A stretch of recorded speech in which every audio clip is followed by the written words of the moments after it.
Insya Allah pada siang hari ini kita akan memulai pengajian kita terkait dengan akidah.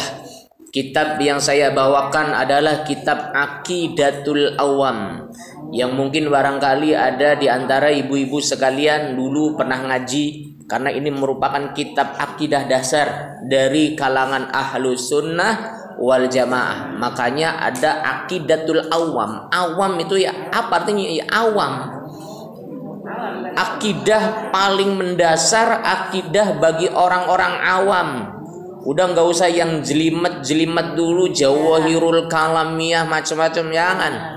Untuk awal-awal kita ngajinya kitab Aqidatul Awam. Insya Allah ada nazomannya, sehingga ini semoga nanti kalau sering kita baca lama-lama kita hafal.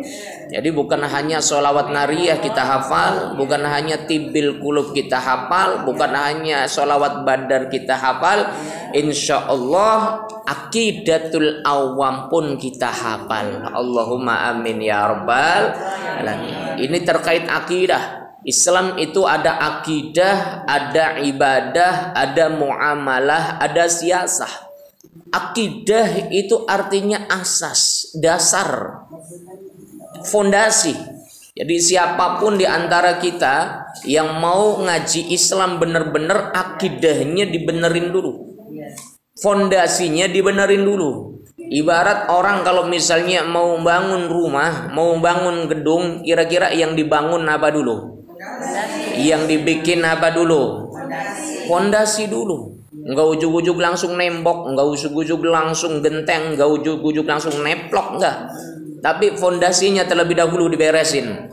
Kita misalnya mau lantai 2, kita bagaimana fondasinya? Kita mau lantai 3, bagaimana fondasinya?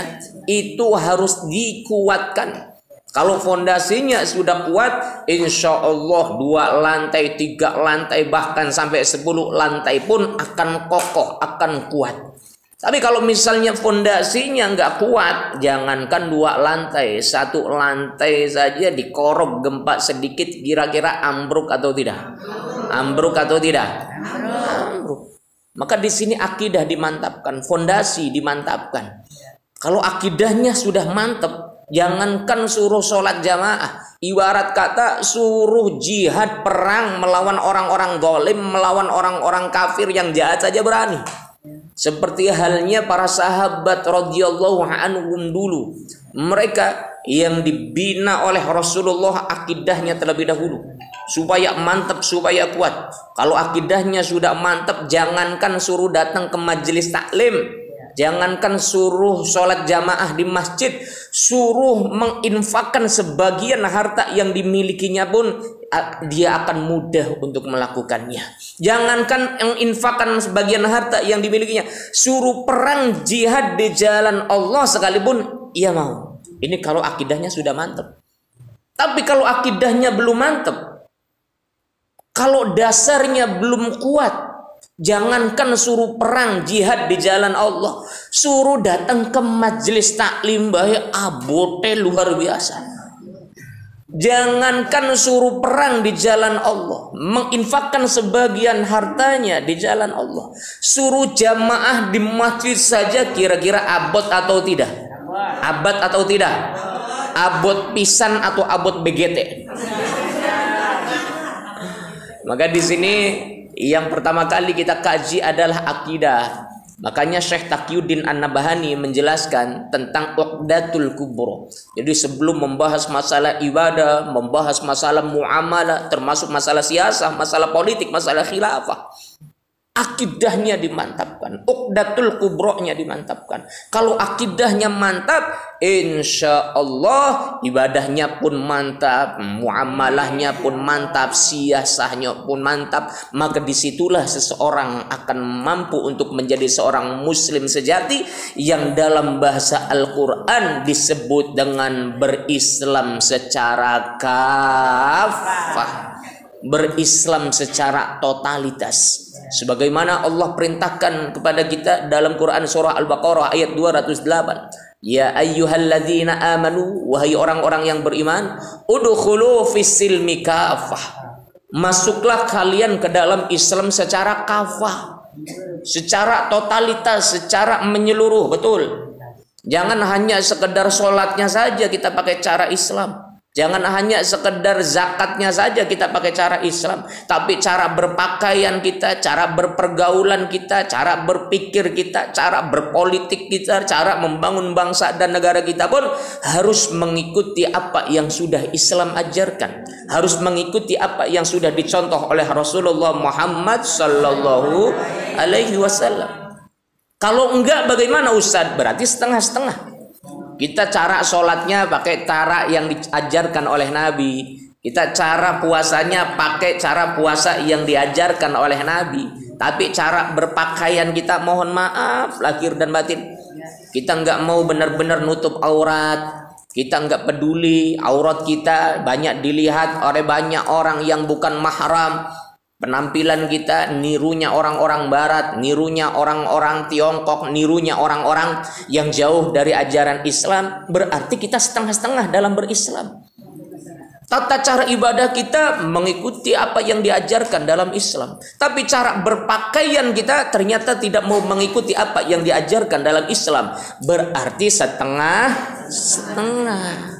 Kalau setengah-setengah, Allah sampaikan dalam Quran surah Al-Baqarah ayat 85, afatu'minuna bi ba'dil kitabi wa takfuruna bi ba'd. Ente lu priwe. Lamun jari wong Cirebon kah? Kamu tuh gimana? Kamu itu mengimani sebagian Alkitab sementara sebagian yang lain kamu tidak imani. Kamu itu mengamalkan sebagian isi Al-Quran sementara sebagian yang lain kamu tidak imani, kamu tidak amalkan. Allah perintahkan sholat, kamu lakukan itu. Allah perintahkan zakat, kamu lakukan itu. Allah perintahkan puasa, kamu lakukan itu. Tapi kenapa ketika Allah perintahkan kepadamu untuk menutup aurat, kamu nggak mau nurut dengan perintah Allah? Kamu nggak mau taat dengan perintah Allah? Kamu itu gimana? Ketika Allah mengharamkan babi, kamu tinggalkan. Ketika Allah mengharamkan khamr, kamu tinggalkan itu khamr, kamu tinggalkan itu babi. Tapi kenapa ketika Allah mengharamkan riba, kamu tidak mau meninggalkan riba? Berarti setengah-setengah kamu dalam memahami dan mengamalkan perintah Allah Subhanahu wa ta'ala. Banyak contohnya, banyak contoh yang lainnya. Apa kata Allah? Fama jazaa'u may yaf'alu dzalika minkum illa khizyun fil hayatid dunya. Maka tidak ada balasan bagi orang-orang yang berbuat demikian kecuali mereka akan dihinakan dalam kehidupan dunia. Bukan hanya itu, wa yaumal qiyamati yuradduna ila asyaddil azab. Dan di hari kiamat nanti mereka akan mendapatkan azab yang begitu dahsyat dari Allah Subhanahu wa ta'ala. Di dunia dihinakan, di akhirat diazab dengan azab seberat-beratnya. Na'udzubillah min dzalik. Wa yaumal qiyamati yuradduna ila asyaddil azab wa mallahu bighafilin amma ta'malun. Allah tidak akan pernah lalai, Allah tidak akan pernah lupa untuk mencatat semua amal perbuatan manusia. Berarti apa? Berarti kita kalau mau berislam harus kafah, harus totalitas, jangan setengah-setengah.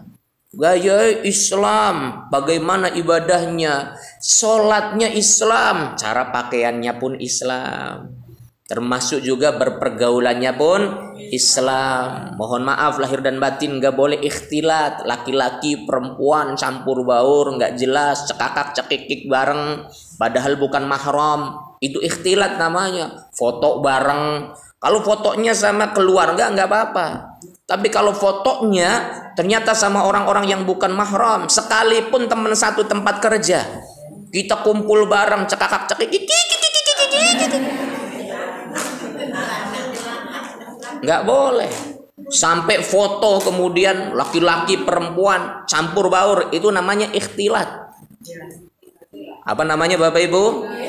Ikhtilat. Ikhtilat itu campur baur laki-laki perempuan yang bukan mahram, yang sama-sama sudah dewasa, yang sama-sama sudah mukalaf. Ini tidak dibenarkan dalam Islam. Makanya Islam mengajarkan bagaimana cara kita berpergaulan. Termasuk juga ketika foto. Makanya saya kalau misalnya selesai pengajian di mana-mana seringkali kadang-kala ada ibu-ibu minta foto. Pak Ustadz, boleh foto atau tidak? Enggak boleh. Kalau yang ngajaknya bapak-bapak, laki-laki, yuk foto bareng. Tapi kalau sama perempuan, saya enggak mau. Kenapa? Karena saya coba untuk mengamalkan bagaimana warok saya sebagai seorang hamba Allah Subhanahu wa ta'ala. Kehati-hatian. Kalau bareng-bareng gimana Pak Ustadz? Enggak boleh, sama saja. Ya. Makanya enggak ada istilah foto sama Pak Ustadz Fahmi foto. Kalau jamaahnya laki-laki boleh, tapi kalau perempuan mohon maaf, bukan berarti sombong pisan ya Pak Ustadz. Diajak foto boleh kok beli film. Bukan sombong, tapi demi menjaga muru'ah, menjaga izzah, menjaga kemuliaan sebagai hamba Allah Subhanahu wa ta'ala. Bersama bukan mesti foto bersama. Bersama bukan mesti cekakak-cekikik bersama. Cukup dengan kita mentautkan hati kita sesama umat Rasulullah, sesama hamba Allah Subhanahu wa ta'ala, maka di situ berarti kita sama-sama dalam kebersamaan, insyaallah antil jannah. Allahumma amin ya rabbal alamin.